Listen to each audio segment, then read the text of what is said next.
Bamwe mu bagize urwaruka rw'ishengero ry'Abadventiste b'umunsi w'indwi barateguye ico bita ingando mu rurimi rw'igifaransa ni kampore. Iyo ngando ikaba iriko ibera mu ntara ya Bujumbura kw'ishure ry'uburaro rya Kivoga. Ngo muri ivyo vyigwa barahigira ibitari bike nk'ivy'ubwenge, ivy'umubiri n'ivya mpwemu nk'uko bavyivugira. Ngaha muri iyi kambi twaje kwiga ivyigwa biri mu bwoko butatu. Hariyo ivy'imwemu, ivy'umubiri ndetse n'ivy'ubwenge. Akarorero ku vy'ubwenge turiga ingene tubayeho mu kibano, ingene twobungabunga umubiri wacu n'ingene twobungabunga aho tubaye canke se mu kibano. Mu vyamwemu naho turiga ivyanditswe vyera, tukiga amategeko y'Imana ndetse tukanagerageza no kuyumvira. Hama mu vy'umubiri turiga ingene dukwiriye kubungabunga umubiri wacu, ingene dukwiye kwambara n'ingene dukwiye kwibeshaho. Murakoze. Nasanze mu vy'ubwenge nk'akarorero dushobora kubona ibidukikije. Hama mu vya mpwemu ni nko kwiga amajambo yo muri Bibiliya canke se mu bitabo vya mpwemu w'ubuhanuzi. Hama mu vy'umubiri nk'akarorero ni nko kugira siporo canke se kwiga ibijanye n'amagara meza.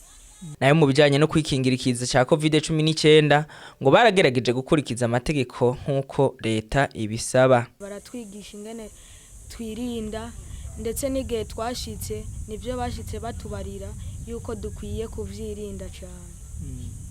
Ino turahurira n'abantu benshi bava mu ntara zitandukanye zo muri kino gihugu cacu c'u Burundi.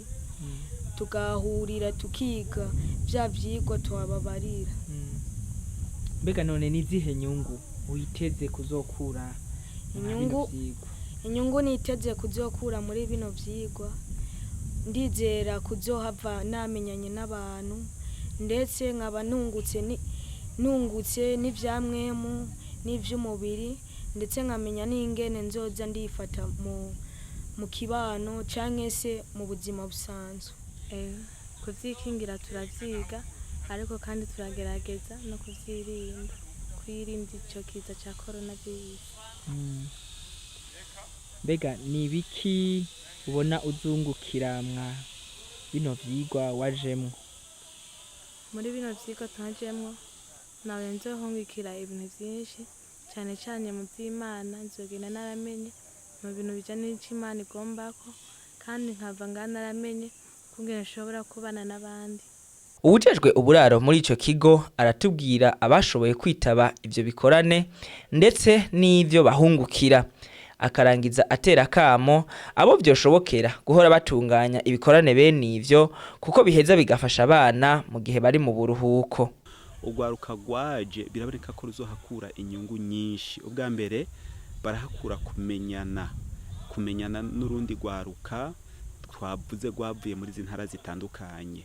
Ico naco ni ikintu ciza cane kuko mu gihe hari umuntu yova i Bujumbura akaja mu Rumonge azoba azi neza ko ashobora gusangayo urwaruka mugenzi we. Hanyuma iruhande yo kumenyana twamaze kuvuga inyigisho bariko bakura hano, inyigisho z'ivy'impwemu, inyigisho z'ivy'ubwenge, inyigisho z'ivy'umubiri. Ivyo rero tukabona neza ko mu vy'ukuri igihe bobishira mu ngiro biragaragara neza ko tuzoba dufise urwaruka rudasanzwe. Ubwa mbere rw'abavuga butumwa mu vy'impwemu kuko amasomo bafata n'ingene bamenyerezwa gusoma Bibiliya ni bimwe mu bishobora kubafasha kuba bavuga butumwa, kandi bazohungukira ku bijanye n'ivy'umubiri nk'uko twamaze kubivuga kuko biragaragara neza ko mu vy'ukuri urwaruka ruri hano dufise ngaha n'urwaruka ubona ko ruko rurashiramo ishaka kandi unaruravye no mu maso urabona ko baryoherewe kuba muri iki kibanza. Rero no tumirira urundi rwaruka rutaronse akaryo ko kuba hano canke ababifashe minenegwe nibaronka kandi karyo nkaka mu vy'ukuri mu gihe vyo biteguwe nakaryo keza cane ubona ko urwaruka ruhari ruzohungukira vyinshi muri ubwo buryo butandukanye twamaze kuvuga.